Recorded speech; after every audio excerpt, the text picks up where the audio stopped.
Our brains are amazing. We easily recall past events, childhood memories, yesterday's lunch, all stored away. But predicting the future? That's a different story.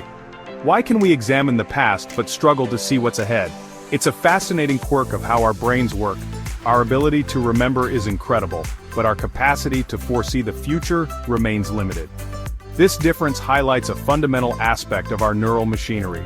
Our brains are better at dealing with concrete, experienced information than with abstract potential events.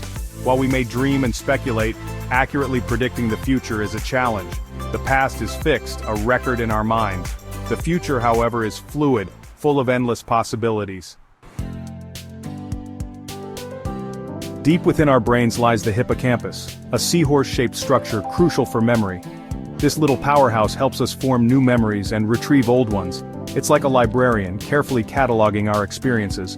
But here's the catch. Each time we recall a memory, it changes slightly. Imagine taking a book off a shelf, reading it and putting it back.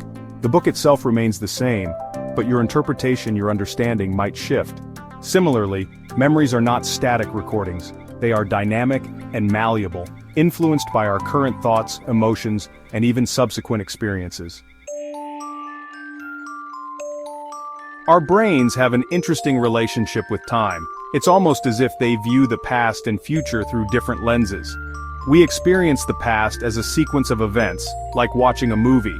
This linear perspective makes it easier for our brains to process and store past information. The future, however, is a different beast. It's uncertain, undefined, and full of potential branches. This lack of concrete form makes it difficult for our brains, wired for pattern recognition and concrete information, to grasp. Our brains are better at looking back than looking ahead. This asymmetry in how our brains handle time contributes to our ability to remember the past, but struggle to predict the future. Section 4, The Power of Now, Predicting the Next Few Seconds. While predicting the distant future is tricky, our brains are surprisingly good at making short-term predictions. Think about catching a ball. We don't consciously calculate its trajectory. Our brains do this automatically, using a process called predictive processing. Predictive processing helps us anticipate what will happen next based on our current sensory input and past experiences. It's how we navigate the world, react to sudden changes, and even understand language.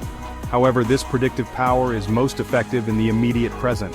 As we try to predict further into the future, the number of variables increases, making accurate predictions much harder. Section 5, Visualizing the Future. Can we train our brains? Despite the challenges, we can improve our ability to think about the future. One technique is visualization. By creating vivid mental images of future events, we can prime our brains to consider different possibilities. Imagine you have an important presentation. Visualizing yourself speaking confidently and engaging the audience can reduce anxiety and improve performance. While not a crystal ball, visualization can help us mentally rehearse for the future, making us better prepared for what may come. Our brains are constantly learning and adapting. Conclusion. Our brains are a paradox, powerful yet imperfect. We effortlessly journey through the corridors of our past but stumble when trying to illuminate the path ahead. This intriguing asymmetry highlights the complexities of our neural architecture. While we may never predict the future with perfect clarity, understanding the intricacies of our brains brings us closer to unraveling the mysteries of memory, time, and the boundless potential of the human mind.